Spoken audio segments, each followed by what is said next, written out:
Get real. At this point, a lot of people are going to have a nasty wake-up call. Previously, I talked about identifying your life's objective. This is a very exhilarating process because, as I've mentioned previously, it's too easy to live your life like a lost person. You think you have a purpose. You think you are trying hard. You are being a mature and responsible adult. But it turns out that despite how hard you try and how much you plan and how seemingly focused you are, you end up going around in circles. This, of course, is due to the fact that you don't really have a grand objective. Previously, you zeroed in on the grand objective of your life. You zeroed in on what you want your life to produce. Think of it this way. When people show up at your funeral and they see your body in a box, what would you want people to think about the life you lived? Would you like them to say that he or she was a kind person, or he or she helped a lot of people, or he or she revolutionized the world or discovered something? Think about those things. This should form your grand objective because you're using other people's impressions of you as some sort of an objective mirror for what you think you want for yourself. Now, if that seems clear enough, here's a monkey wrench. You have to ask yourself, are my grand objectives really mine? I know this seems kind of a bit of a letdown because, after all, previously, we talked about the great revelation of your life's meaning or central focus. However, we can't do this blindly. We can't just say, because I do have this grand objective, then that's all I need to focus on. Well, there's another level of analysis. You have to ask yourself, is it really mine, or did I just pick it up from somebody else? This is not an easy process to go through. It actually requires some preliminary steps. Do a memory detox. A lot of people think they have grand objectives because they have certain memories of the past that lead to these objectives. Maybe you remember telling your mom that when you grow up, you'll be an attorney, a doctor, or a politician. Maybe you told your dad that when you become a grown-up, you'll be a professional athlete. These are heartwarming when people say them now, but are they based on the truth? Do a memory detox. In other words, when you say your grand objective to yourself, think of past memories that this triggers. Zero in on one memory and ask yourself, did this really happen? Now, if the answer is yes, you're going to analyze it some more. But if the answer is no, then you need to start having second thoughts about your grand objective. This might be an assumed memory. You don't want to build a house on a foundation of sand. Now, assuming that memory is actually based on facts and things did happen, ask yourself, am I exaggerating things? You have to remember that people say stuff all the time, but what we choose to remember might actually be quite different from what actually took place. Ask yourself, do I remember this correctly, or is this exaggerated? Am I blowing things out of proportion? Again, if this is the case, then you need to be suspicious of your grand objective. It might be based on fiction or exaggeration. Neither of these is good. If it isn't exaggerated, ask yourself if there are missing pieces of the memory. If this is the case, then be very suspicious. You might be filling in the memories to produce a certain mental state that you are looking for. This usually happens in cases of abuse. Whether mental or physical, they kind of work the same. It was so traumatic that you only remember in fragments. You have to detoxify your memory. Finally, if your memory is based on fact, ask yourself, is this the only interpretation? Are there any other grand objectives I can derive from this memory? Please don't get me wrong. I'm not saying that you are not entitled to your personal grand objective. I'm not trying to rob you of your big dreams. However, all I'm doing is walking you through the process of realizing what your grand objectives rest on. Are they real memories, or are you exaggerating them? Are you filling stuff in, or are you just interpreting them to lead to a certain outcome? Just be aware of how this plays out, so you end up totally owning your life's grand objectives. You start seeing it with your plain eyes. You don't choose to filter it with rose-colored glasses. Do an attitude detox. Memory is one thing. Attitude is another. Believe it or not, your attitude plays a big role in how your life turns out. If your attitude is that of a victim, then you find yourself feeling small, stuck, powerless. Worse yet, you feel that you are life's martyr. Everybody takes turns victimizing you. You feel disrespected, and deep down you don't really feel worthy of respect.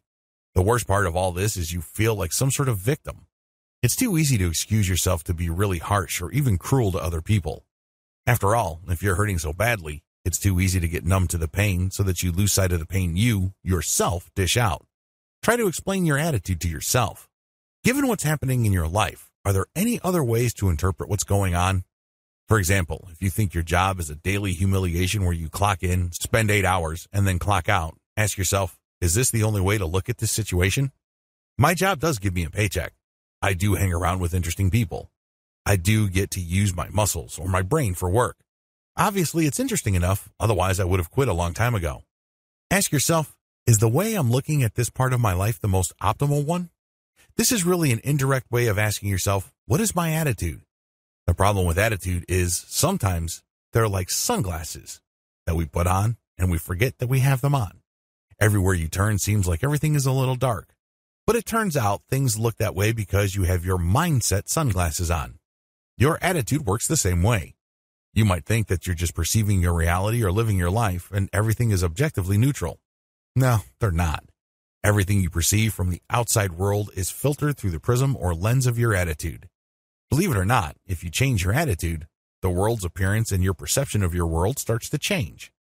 You can either look at the end of the tunnel as the beginning of freedom, or you could look at that light at the end of the tunnel as a train headed your way. These are two totally different things, courtesy of differences in attitude. I need you to do an attitude detox. I want you to take off your lens or filter and look at what's going on in your life in the most objective way possible. Is it really that bad? Are your relationships really that poisonous? Is your childhood really that messed up? Oftentimes, the limitations that we feel hold us back and drag us down are actually chosen. They're not chosen by other people, mind you. You chose them. You wear those invisible shackles by choice. Reclaim your power to choose. You have to understand that your life is a choice. I hate to break it to you. The way you dress, even your IQ, how much money you have in the bank, how good you look, the style of your hair, the size of your car, the size of your house, whether you rent or own a house, and all the other details of your life, all those are choices. A lot of people would have a problem with this. After all, who in their right mind would choose to be poor, oppressed, or burdened? Who in their right mind would choose to live a life of powerlessness and limited choices? Well, these are illusions. Ultimately, your external life, I'm talking about things that people can readily observe, is a product of your internal choices. If you start choosing internal realities differently, sooner or later they will bubble up to the surface. It's not going to happen overnight, but these changes are undeniable as long as they're consistent. As long as your mind has totally shifted direction, sooner or later your thoughts will be manifest in the reality you live. You start dressing differently. You start talking about different things. You start expressing a different kind of attitude. Sooner or later, you start behaving differently.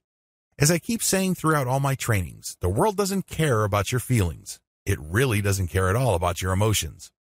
The world doesn't care that you have certain emotional issues, and that's why you're 50 pounds overweight. All the world sees is that you have extra weight.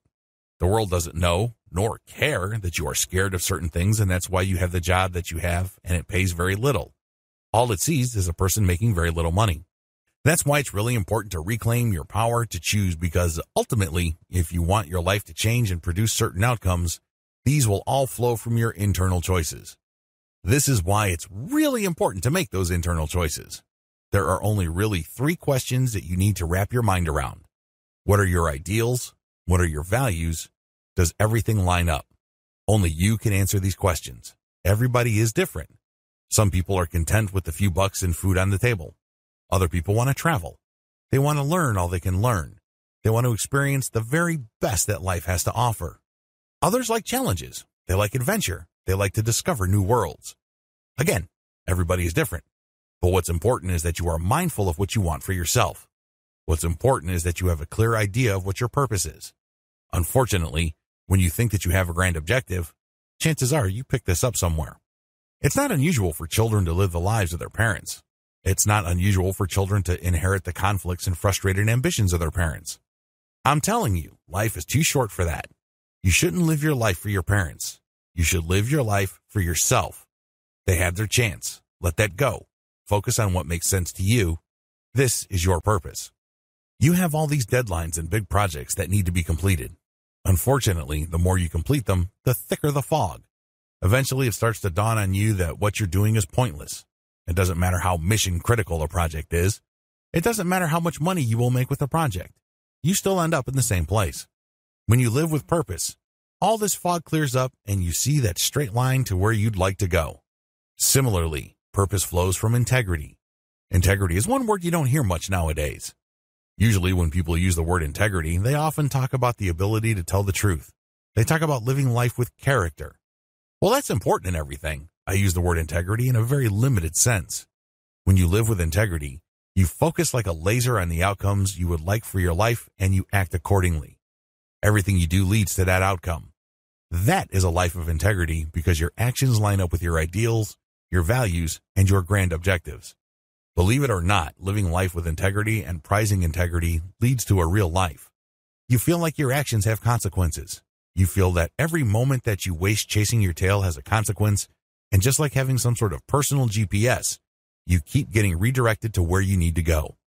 Each step that you take has more meaning. It's not just something that you do as part of the course. You don't feel like you're just going through the motions. In fact, if you become so disciplined, every breath you take feels like an opportunity and a blessing at the same time. That's the power of a life of integrity, flowing from purpose.